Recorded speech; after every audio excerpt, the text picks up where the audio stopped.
নমস্কাৰ বন্ধু বান্ধৱীসকল, আজি মোৰ ভিডিঅ'টি হৈছে কোমল ফুলি থকা ৰুটি কেনেকৈ আমি বনাব পাৰোঁ। আৰু বহুতে হয়তো ৰুটি বনায় কিন্তু ৰুটিখিনি ফুলি নুঠে আৰু বহুত সময়লৈকে কোমল হৈ নাথাকে। গতিকে সেয়া আমি আজি দেখুৱাবলৈ বিচাৰিছোঁ। গতিকে মোৰ ভিডিঅ'টি আপোনালোকে লাষ্টলৈকে চাই থাকক আৰু মোৰ চেনেলটো ছাবস্ক্ৰাইব কৰিবলৈ নাপাহৰিব। আৰু যদি ভাল লাগে ভিডিঅ'টি লাইক শ্বেয়াৰ কৰি দিব। এতিয়া আমি ভিডিঅ'টি আৰম্ভ কৰোঁ, চাই থাকক। এতিয়া নিজৰ অনুমানে মই আটা অলপ লৈ লৈছোঁ। তাৰপিছত পানীখিনি গৰম হ'বলৈ দিছোঁ উতলি নোযোৱালৈকে। উতলা গৰম পানী দিলেহে ৰুটিখিনি কোমল হয়। এতিয়া আটাখিনিৰ ওপৰত অকণমান নিমখ ছটিয়াই দিছোঁ, ৰুটিখিনি তেতিয়াহে খাবলৈ সোৱাদ হয়। আপোনাৰ যদি বেছিকৈ লাগে আপুনি বেছিকৈ ল'ব পাৰে, মই নিজৰ অনুমানে লৈছোঁ। এতিয়া পানীখিনি উতলি গ'ল। এতিয়া লগালগ মই আটাখিনিৰ ওপৰত গৰম পানী অলপ অলপকৈ ঢালি ল'ম।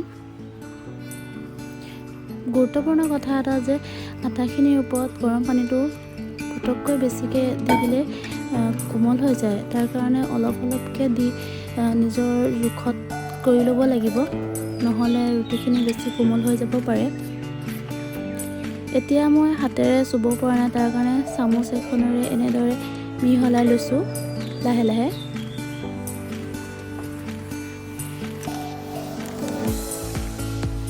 ঠাণ্ডা নোহোৱালৈকে এনেদৰে মই চামুচেৰে লৰাই লৈছোঁ। এতিয়া অকণমান ঠাণ্ডা হৈছে, এতিয়া মই হাতে দিয়ে নিজে মুঠি ল'ম।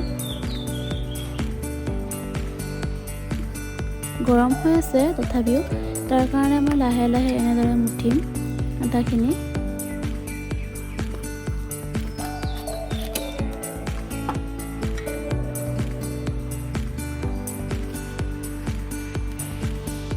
আটাখিনি যিমানে দেৰি মুঠিব পাৰে সিমানেই ৰুটিখিনি খাবলৈ ভাল হয়, কোমলো হয়, ফুলি উঠে আৰু খাবলৈও সোৱাদ হয়। তাৰ কাৰণে মই অলপ টাইম আটাখিনি এনেদৰেই মুঠি লওঁ ভালদৰে। মোক পানী আৰু অকণমান লাগিছিল, তাৰ কাৰণে মই আৰু অকণমান পানী লৈ এতিয়া আকৌ ধুনীয়াকৈ মিহলাই মুঠি লৈছোঁ। এনেদৰে মুঠি ল'ব আটাখিনি।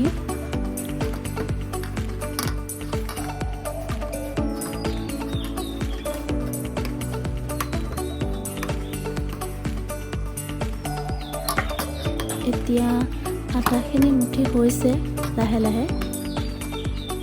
মোক 3টা ৰুটিয়ে দৰকাৰ, তাৰ কাৰণে মই বেছি আটা মুঠি লোৱা নাই। আপোনালোক যদি বেছিকৈ লাগে আপোনালোকে ল'ব পাৰে। এতিয়া মই অকণমান শুকান আটা লৈছোঁ যাতে বেলোতে সময়ত লাগি নধৰে।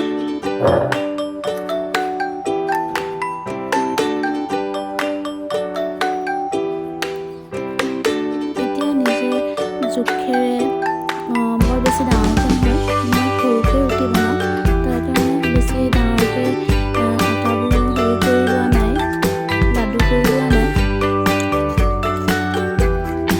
যিমানেই সৰুকৈ কৰিলে পাতল হয় ৰুটিখিনি পাতল হ'লে খাবলৈ ভাল হয়, তাৰ কাৰণে মই বহুত বেছি ডাঠ নকৰোঁ ৰুটিখিনি। এতিয়া বেলিবলৈ আৰম্ভ কৰিছোঁ মই।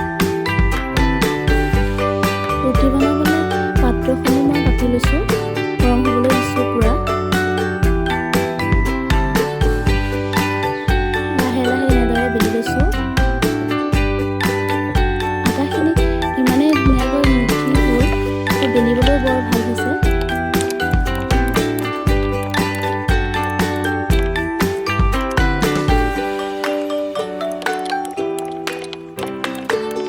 তিনিটা ৰুটি মোৰ বেলি হৈছে বৰ্তমান। এতিয়া তাৱাখন গৰম হৈছে। লাহে লাহে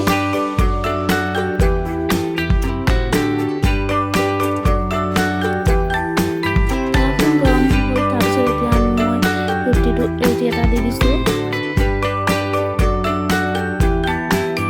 এয়া চাওক, এফালে হৈছিল, তাৰপিছত আৰু ইফালে লেটিয়াই দিওঁতে ৰুটিটো ফুলিবলৈ আৰম্ভ কৰিছে।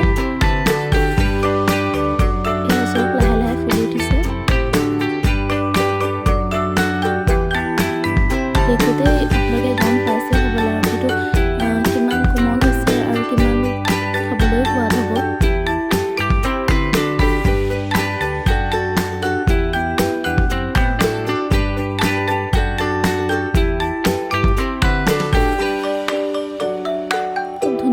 ফুলি উঠিছে ৰুটিখিনি এতিয়া।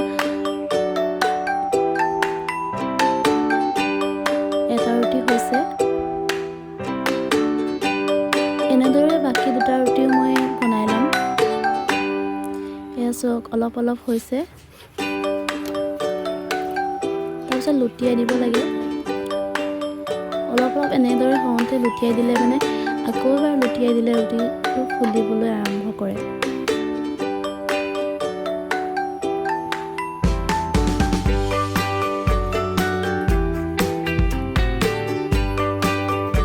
দেখিবলৈ পাইছে ৰুটিটো কিমান ধুনীয়াকৈ ফুলি উঠিছে।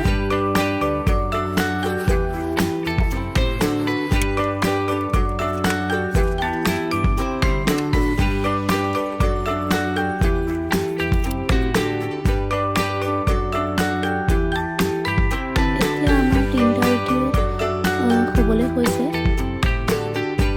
আপোনালোকে দেখি পাইছে কিমান ধুনীয়াকৈ ৰুটিবোৰ হৈ গ'ল। আপোনালোকে ট্ৰাই কৰিব এনেদৰে বনাবলৈ। খুব সুন্দৰভাৱে ৰুটিখিনি হৈ যাব আৰু কোমল হৈ থাকিব বহুত সময়লৈকে।